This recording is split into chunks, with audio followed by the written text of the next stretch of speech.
число больных сахарным диабетом растет по республике, это да. И среди детей, и среди взрослых. Учурда кант диабети менен ооругандардын саны өсүүдө. Бул оору менен улуу муун гана эмес, жаңы төрөлгөн наристелер да жабыркап келишет. Кант диабети эмнеден келип чыгат жана кантип алдын алуу керек? Бул тууралуу врач-терапевттен жооп алабыз. Сахарный диабет – это заболевание, основным признаком которого является повышение сахара в крови. Значит, это заболевание обусловлено нарушением углеводного обмена в организме. Значит, сахарный диабет бывает двух типов. Сахарный диабет первого типа и сахарный диабет второго типа. Сахарный диабет первого типа – это так называемый врожденный сахарный диабет или наследственный сахарный диабет, который развивается чаще в раннем детском возрасте. Но наследуется не само заболевание сахарный диабет, а предрасположенность к сахарному диабету. И сахарный диабет второго типа – это… Сахарный диабет первого типа – это инсулинозависимый сахарный диабет, мы считаем.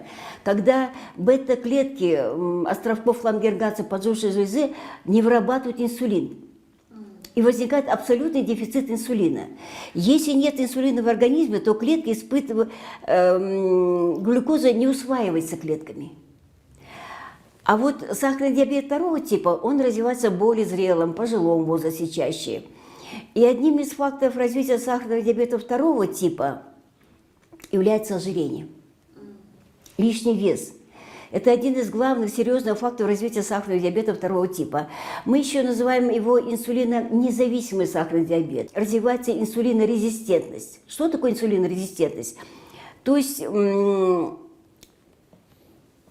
клетки испытывают, глюкоза не усваивается клетками, потому что рецепторы не реагируют на эту глюкозу. Это называется инсулинорезистентность.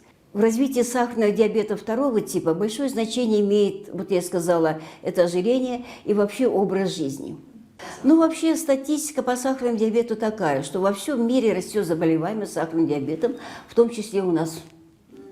Растет заболеваемость сахарным диабетом как среди детей, так и среди взрослого населения. В цифрах конкретно сказать я вам, конечно, не могу, я просто не занималась статистикой по сахарному диабету, но то, что число больных сахарным диабетом растет по республике, это да. И среди детей, и среди взрослых. Кант диабети бул ашказанга инсулин гормону жетишпегендиктен өнөкөткө айланган оору. Инсулин адамдын организминин клеткаларын глюкоза менен камсыз кылып, тамак аркылуу канга кошулганда ткандарга энергия берип турат.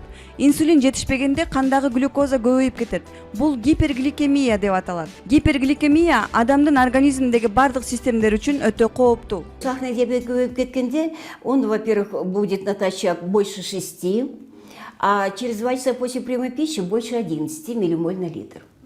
Но мы еще проверяем гликогемоглобин. Это гликолизированный гемоглобин, который показывает среднее значение сахара в течение 3 месяцев.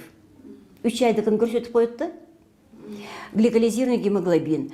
И вот тогда, значит, мы при более тяжелом течении сахарного диабета может появиться сахар в моче. При достижении какого-то определенного уровня сахара в крови сахар начнет выделяться через почки с мочой. Глюкозурия – это наиболее объективный критерий сахарного диабета. Вообще, это, конечно, злоупотреблять легко усвояемыми углеводами нельзя. Нельзя, потому что ведь когда поступают легко усвояемые углеводы, ведь поджелудочная железа должна выделить инсулин. Быстро выделить инсулин и способствовать усвоению глюкозы. И все время давать большую нагрузку на поджелудочную железу тоже не рекомендуется. Увлекаться сладким нельзя, но я имею в виду чрезмерное употребление. Кант диабети менен ооруган адам активдүү жүрүшү керек. Көп кыймылдап спорт менен машыгыңыз. Эгерде алыңыз кетип, эч нерсе кылгыңыз келбей отура берсеңиз, бул ооруну күчөтүп алышыңыз мүмкүн. Ну, во-первых, значит, у больных сахарным диабетом, я сказала, они должны строго соблюдать диету. Второе, это должна быть физическая активность. Наоборот, должна быть физическая активность. Физическая активность тоже способствует сгоранию сахара. Она не должна быть чрезмерная, но та нагрузка, которая показана больному, в зависимости от его давления, от его состояния сердечно-сосудистой системы, ему показана физическая нагрузка. Кант диабетине кабылып калган адам өзүнүн кыймылдарынан сезсе болот. Бул учурда тез арада дарыгерге көрүнүүңүз зарыл. Ну, сахарный диабет, он имеет, конечно, целый ряд характерных признаков. Во-первых, у больных может появиться жажда. Некоторые больные пьют 3-4 литра жидкости за сутки. У них может быть сухость во рту, значит, часто мочеиспускание, может быть зуд кожи, может быть ухудшение зрения, может быть выпадение здоровых зубов, может быть какие-то гнойничковые высыпания на коже, может быть общая слабость, утомляемость. Вот такие наиболее характерные симптомы сахарного диабета. Не всегда прям с первых дней все это появляется. Поэтому желательно, чтобы люди более зрелого и пожилого возраста 1-2 раза в год всегда проверяли сахар в крови. Даже при отсутствии жалоб. Кант диабети менен ооруган адам мөмө жемиштерди, таттууну жана курамында кант бар тамак аштарды азыраак колдонуусу зарыл. Но если уже развился сахарный диабет, или даже есть уже предрасположенность к развитию сахарного диабета, мы обязательно назначаем больным диету. Диета, она должна исключить легко усвояемые углеводы. Ну, то есть надо исключить сахар,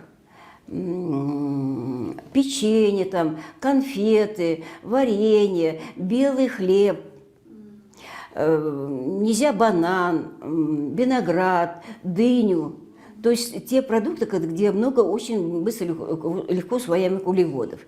И если больному мы назначаем диету, и эта диета не помогает, сахар крови держится выше нормативов, то мы уже назначаем лечение или инсулином. Укол инсулина – это чаще всего идет, конечно, при сахарном диабете первого типа.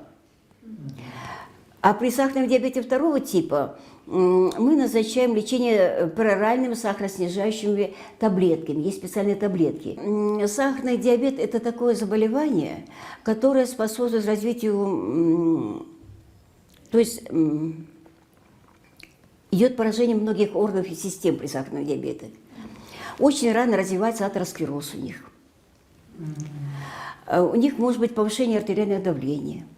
У них может быть поражение почек, мы называем это диабетическая нефропатия, поражение глаз, диабетическая ретинопатия, поражение периферических нервных стволов, диабетическая полинейропатия.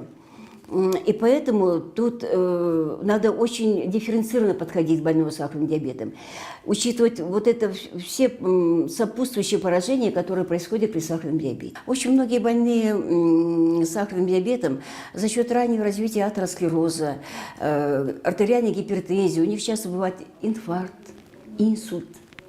Даже не сам диабет, а вот эти заболевания, которые спровоцировал сахарный диабет, он может дать летальный исход.